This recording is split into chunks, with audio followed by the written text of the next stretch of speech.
here and say that schools in England, which is a failing nation, which has knife crime going through the roof, violence going through the roof. First question I would ask is how is he not in prison right now? Yeah, yeah, yeah, yeah, yeah, yeah, yeah, yeah. Tate is under house arrest and being investigated by Romanian prosecutors for accusations including human trafficking and exploiting women, which he denies. The BBC challenged him on whether his views about women broadcast to his millions of online followers harmed young people, as many teachers and police officers claim. Well, the interview, which had no set conditions, was Tate's first since being released into house arrest from police custody last month. Lucy Williamson reports now from Bucharest. We are doing an interview with you because you're facing some very serious allegations. Correct. Rape, human trafficking. Yep. When did he get out of prison? But I was crazy because I remember reading when he was locked up that he wasn't really charged for anything yet, but he was still in prison. And also because there's a great deal of concern about the things you say and the impact that they have on young people, on women. I don't think the concern's about the things I say. I think the concern is for the level of influence I have and the reach I have. Let's start with the allegations. Have you raped anybody? Absolutely not. Have you trafficked anybody? Absolutely not. Exploited any women for money? Absolutely not. But you have admitted using emotional manipulation to get women to work in the webcam industry for you. No. We have an open criminal investigation. I am absolutely and utterly sure I'll be found innocent. I know the case better than you. I know it intimately and you don't. I have seen all the criminal files and the evidence against me and you haven't. I know the truth of what happened and you don't. And I'm telling you absolutely and utterly, I've never hurt anybody, that the case that's been put against me is completely and utterly fabricated.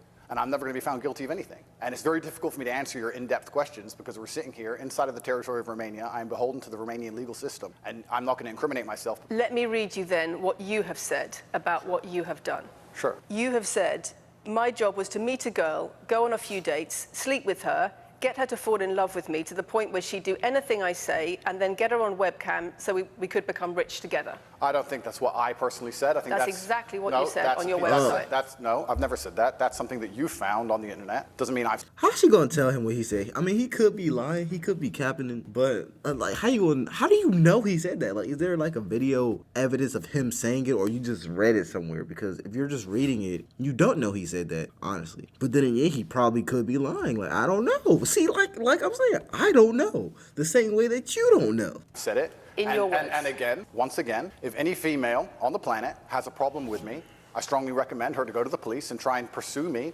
for criminal charges. I'm actually such a nice person that I've never had anyone come at me. The BBC has spoken to somebody since your arrest who says exactly those things, that with you, it's all manipulation. There's an ulterior motive to everything you do. Is this Sophie? Oh, it's Sophie, the fake name, no face. I was so intent on wanting to please him and wanting him to be happy that I was just kind of, yeah, okay, do whatever you want. And what is she accused? Has she accused me of a crime, this imaginary Sophie? She's making the point that there is Has she accused me of a crime? Emotional or psychological manipulation. I've asked you a question, and I've allowed... Talk about manipulation. You're manipulating the circumstances. She has it, like, bro. Allowed you into my house. I'm asking you a question. Correct, but you're not the boss here because I've allowed you into my house. I'm asking you the questions. Correctly, and I'm telling you. You get to decide the answers. No, we're equal here. I've allowed you into my house. You don't come here with a position of authority. I'm doing you the favor as legacy media, giving you relevance by speaking to you, and I'm telling you now, this Sophie, which the BBC has invented, which there's no face of, nobody knows who she is. The BBC did not invent her. Of course not, and because you never invent anything. And she is not filed, she's not filed criminal charges against me. Oh, crap. What are we talking about here? What is she saying? We're talking about emotional manipulation into the sex industry for your financial gain. Absolute garbage. I'm describing women who are going to court to accuse you of rape and human trafficking.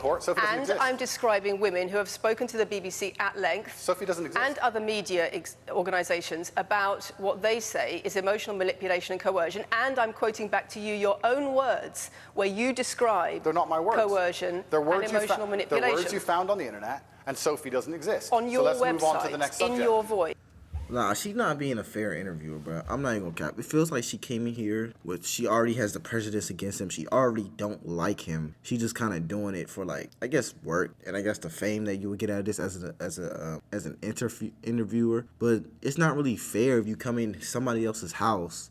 You already are being prejudiced against them. You're being bossy against them in their house, accusing them of things that may or may not have even been said or happened. Who do you think you are to even do that? That's crazy. Let's move on to the next subject. No, I think I'll stick on this one for a minute. So there's other places in that same website where you say you get girls to fall in love with you and they do it because they love you, because they want to do what you say. Convincing women to take part in some kind of business arrangement doesn't work long term because they're emotional. You've got to get them to fall in love with you. That's coercion, that's emotional manipulation, that's abuse. What you've found are clips from the internet, some text from the internet, and you're going to sit here and tell me that that's the reason I should be... Your website, your words. It's not my website. Yes, it is. No, it's not. Check my website. Next. It's the website you've taken down, and I wonder why those comments have been taken down. No website's been taken down. My website is the same, and it's been the same for a very long time. You are accusing me. What? I'm guessing. What you're trying to say is you're accusing me, and you're trying to say that I'm guilty of the things I'm accused of, and that I'm emotionally manipulating people. I'm saying that you have said you emotionally manipulated people here for your own financial gain. No, absolutely not. It's not only about the criminal allegations. It's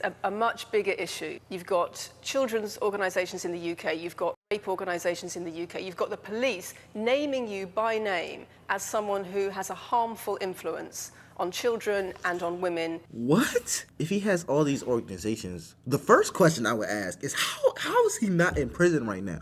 Because he was in prison for a long time, and they were looking for everything to keep him locked up. But somehow he got out. And I'm not trying to meat ride him. That's a real question. How is he not in prison right now, for one? For two, you keep bringing up the fact that he has negative influences on children. That's completely subjective. You can't say you have a negative influence, and that's not a reason to keep somebody locked up. That's not a reason to keep somebody in prison. That doesn't even make sense. Unless he's done a real crime, and I'm not saying he has or he hasn't, but if he has, he should be in prison. But if he hasn't, it's not fair of you as an interviewer to be so biased. But then again, like, that's just what happens in the world, so. In the UK and elsewhere, because of the things you say, because of the way you present gender relations, the way you say men should treat women. That's very upsetting. And the reason that's very upsetting is because I know that's not true. I'm genuinely a good person. I believe my impact on the world is positive. The reason we're asking you about these comments is because we've got the chief executive of Rape Crisis naming you individually as spreading a dangerous ideology of misogynistic rape culture. Absolute. It's the comments you make that are leading people to say things like this. Absolute garbage. National organisations who are saying that are blaming you for increasing levels of misogyny. Schools that are saying they are having increased incidents of girls being attacked, of female teachers being harassed. If that was by true, pupils because of you and your teaching and your influence. That's absolute garbage. I have never, ever encouraged a student to attack a teacher, male or female, ever. I preach hard work, discipline. I'm an athlete. I preach anti-drug. I preach religion. I preach no alcohol. I preach no knife crime. Every single problem with modern society, I'm against. But I'm teaching young men to be disciplined, to be diligent, to listen, to train, to work hard, to be exactly like me. And I'm saying that if men grew up like me, which are hardworking and diligent and emotional control and stoic, we're going to have a better society, not a worse society. To sit here and say that schools in England, which is a failing nation, which has knife crime going through the roof, violence going through the roof, men's mental health going through the roof, and they're going to all blame me because I appeared on the internet 1 year ago. You sell an image of success. Disingenuous. It's disingenuous. You sell an image of financial success with a... He did just appear on the internet 1 year ago. I didn't even think about that. Because if these crimes or these things have been going up for a long period of time, and he just came on the internet a year ago, how are you blaming him for all these allegations and stuff? I don't know. They need somebody to blame. Bugatti and a cigar, but it comes with a side order of misogyny. How does having a Bugatti and a cigar come with a misogyny? I am asking you about things that you have said that have caused major national organisations, including the police, to worry about you by name. That's what I'm asking you about. It's not what I said. It's about what you have said that has caused such concern in the UK. And I want to put it to you that you don't really care about the harm it causes. That's not true.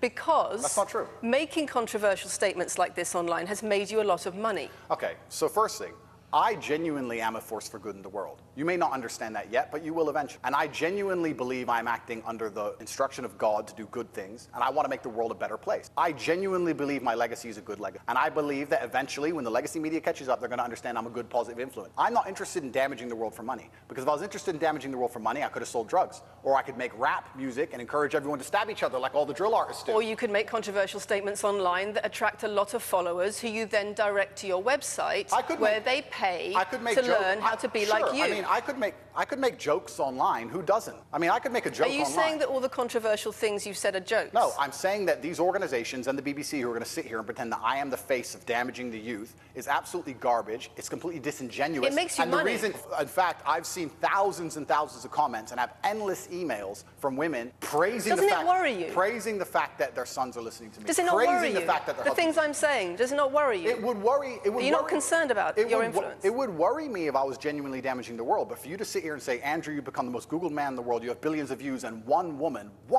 is now saying that her husband is not the same man she wants him to be, when thousands and thousands of people are saying the opposite, well, then I would say I've that's... presented you with case after case after case, with quote after quote after quote of people who are Yeah, and I've been listening. Like, I really am listening to what she's saying because I want to know if he's a bad influence. However, your quotes they're not evidence. You're going off of word of mouth. You're like, well, they said this about you, so you must be a bad person. That's not, in no culture does that even make sense. When you're saying, well, they said this about you, so you must be a bad person. That's literally the definition of cancel culture. You're going off what other people are saying, whether it's true, whether it's not. That's not good evidence in any situation. That's not even a fair... It would be different if you had video evidence of him saying certain things. Or if he was proven guilty of the crimes that you were saying he did. But none of that is true. You're just kind of going off of what you've heard about him, what they think about him, what they think about him. Come on now. No one should find that fair at all. genuinely concerned about the impact you're having, and you brush it off as if it's nothing. No, what you have done is come here with an agenda. You've come here with loaded questions. You've come here with things taken out of context. You come here with things that you don't understand are satirical. And then you're going to also sit and say that one woman said that her boyfriend changed when he watched one of your videos. And then I don't know what you expect me to say to that. Sarcastic, and jokes. No. That's how you explain No, the comments that- you no, make. for you to sit down Would you and like to apologise for any of them?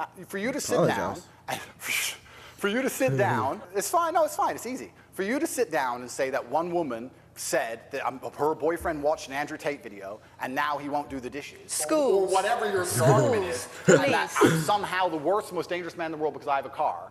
Is just disingenuous. If you actually watch the things I say, Bugatti. if you actually watch my comments about women, I've done long podcasts for hours long about females, talking about protecting for them, providing for them, how I believe a woman should be treated in a relationship. I've done all of this. Andrew Tate talking there to Lucy Williamson. Well, let's go straight to the newsroom, go straight to our education editor, Branwen Jeffries, who's there for us. And Branwen, I know that over the last recent while you've been talking to so many teachers about Andrew Tate. How concerned are they about the stuff he pumps out? Matthew, teachers have spoken very vividly of how they are deeply worried about how the language, the attitudes, the behaviours that Andrew Tate models in his content are having a far-reaching influence on boys as young as 10 and 11 and certainly older teenagers. That, they say... Bro, this is so weird because I feel like this happens to both boys and girls. Like, if there's a strong influence on young boys, the internet, because this is what the internet does. It will show you the worst clips about that person. And same thing with girls. Like, they will show you the worst clips about the woman that they support. And I feel like that's kind of what happened to Andrew Tate because obviously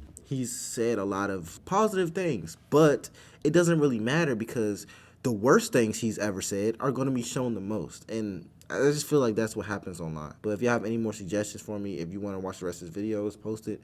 I'll see you on the next piece.